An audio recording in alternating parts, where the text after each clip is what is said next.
নমস্কার। আজকে এমন একটি বিষয় নিয়ে আলোচনা করব যে এই পৃথিবীতে প্রত্যেকটি মানুষ, এবং শুধু মানুষ বলবো না, প্রত্যেকটি জীব জন্তু গাছপালা আমরা যা দেখতে পাই আশেপাশে, প্রাণী জগৎ, প্রাণীকুল, ছোট থেকে বড় পর্যন্ত প্রত্যেকটি প্রাণী মৃত্যুর আগ মুহূর্ত পর্যন্ত বা আগের মুহূর্ত পর্যন্ত যে রাস্তা দিয়ে তারা মৃত্যু পর্যন্ত পৌঁছায়,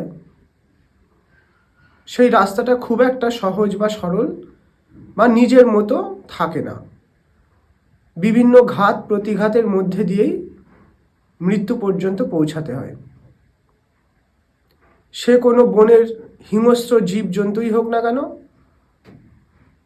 বা ভীষণ দুর্বল কোনো জন্তুই হোক না কেন, বা সিধা সাধা জন্তুই হোক না কেন, অথবা কোনো উদ্ভিদ হোক অথবা মানুষ হোক, প্রত্যেকটি প্রাণীকেই মৃত্যুর আগ পর্যন্ত প্রচুর ঝড় ঝাপটা সহ্য করতে হয়, এবং মৃত্যু পর তাকে আর কিছুই করতে হয় না এই ধরনের কাজকর্ম। তো মানুষও ব্যতিক্রম নয়। মানুষও তার মৃত্যুর আগ পর্যন্ত এই ধরনের সমস্ত ঘাত প্রতিঘাতের মধ্যে দিয়েই তাকেও যেতে হয়।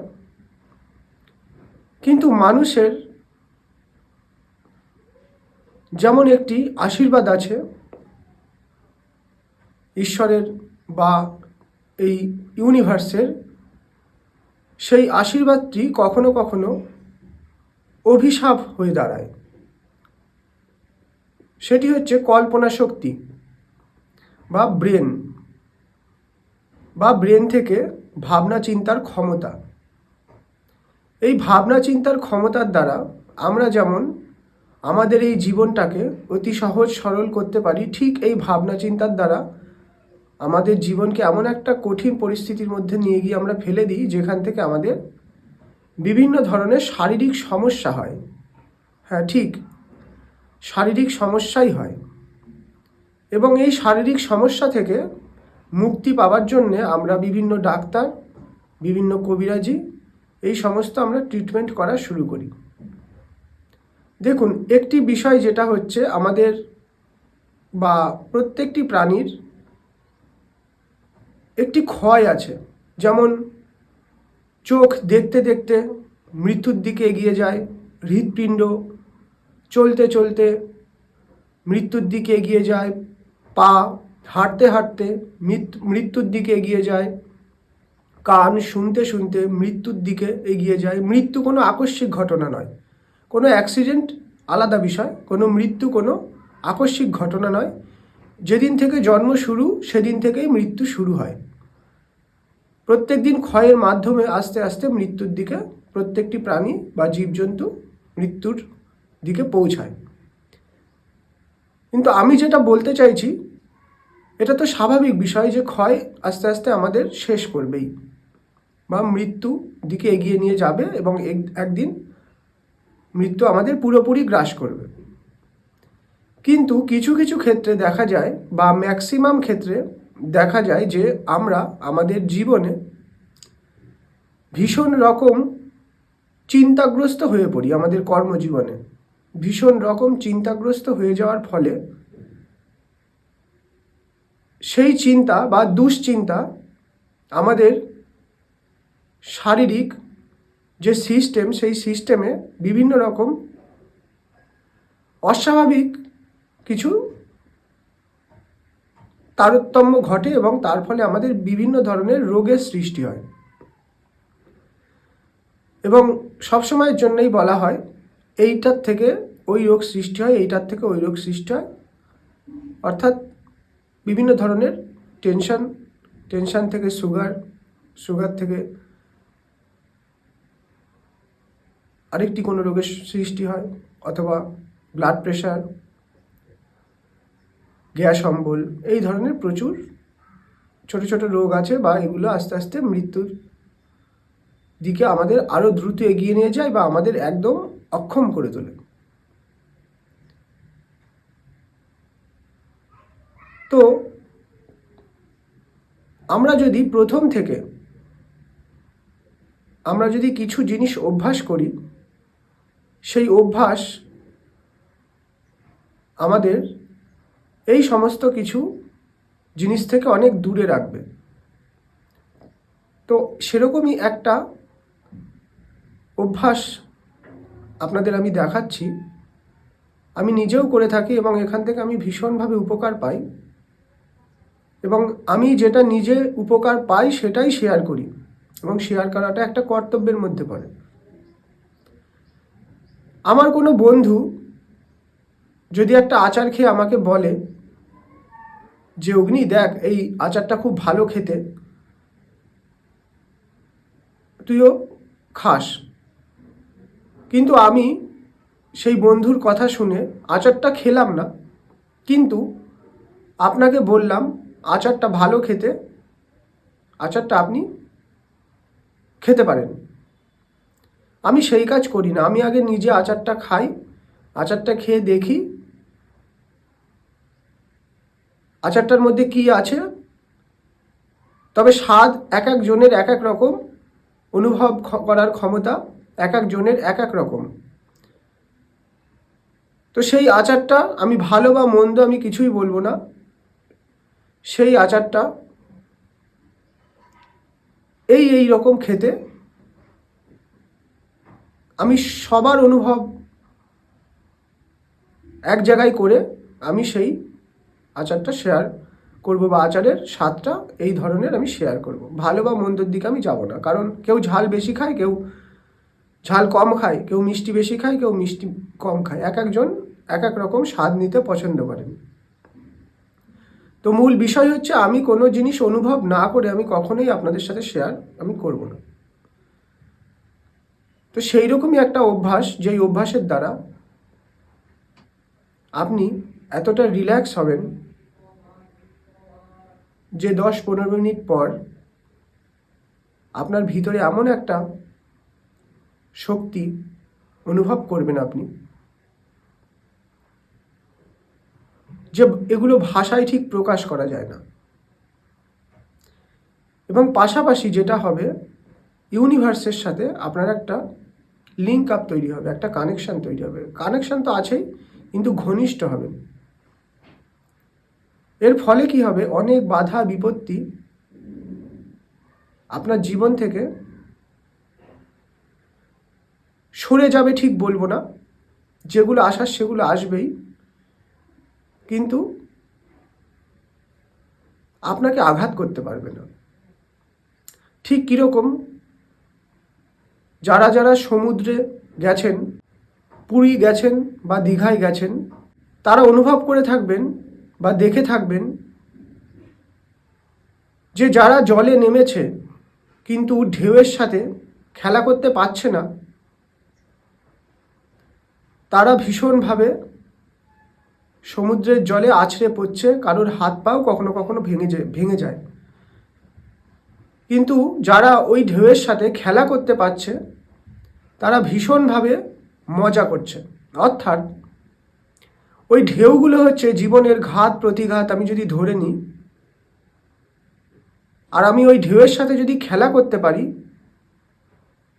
বা আপনি যদি ওই ঢেউয়ের সাথে খেলা করতে পারেন, তবে দেখবেন জীবনটা একটা মজাদার। ঘাত প্রতিঘাত কিন্তু আসবেই, সমুদ্রের ঢেউ যেমন আসবেই, যতই ঈশ্বরকে ডাকি, যতই যাই কিছু করি না কেন, ওইগুলো কিন্তু কমে যাবে না, ওইগুলো আসবেই। কিন্তু আপনার মধ্যে এমন একটা শক্তি তৈরি হবে, বা ঈশ্বর হয়তো আপনাকে এমনভাবে প্রোটেক্ট করবে যে আপনি কল্পনাও করতে পারবেন না, আপনি ভাবতেও পারবেন না। কোথা থেকে কোথায় কিভাবে কি সব ঠিকঠাক হয়ে যাবে আপনি কল্পনা করতে পারবেন না, কিন্তু আসবে, ঢেউটা আসবে। যাই হোক, এইবার যেটা মূল জিনিস, যার দ্বারা এই ঘাত প্রতিঘাত থেকে আপনি রক্ষা পাবেন, বা আপনার শারীরিক ব্যালেন্স তৈরি হবে, মেন্টাল ব্যালেন্স তৈরি হবে, মেন্টাল স্ট্রেস কমে যাবে, দুশ্চিন্তা কমে যাবে,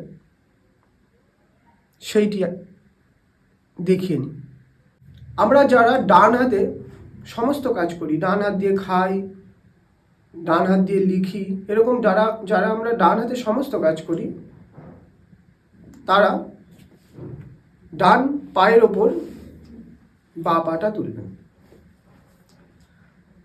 আর যারা আমরা বাঁ হাতে সমস্ত কাজ করি, ঠিক উল্টোভাবে তারা বাঁ পায়ের উপর ডান পাটা তুলবেন। আমি যেহেতু ডান হাতে সমস্ত কিছু করি, সেই কারণে আমি ডান পায়ের ওপর বাঁ পাটা তুললাম।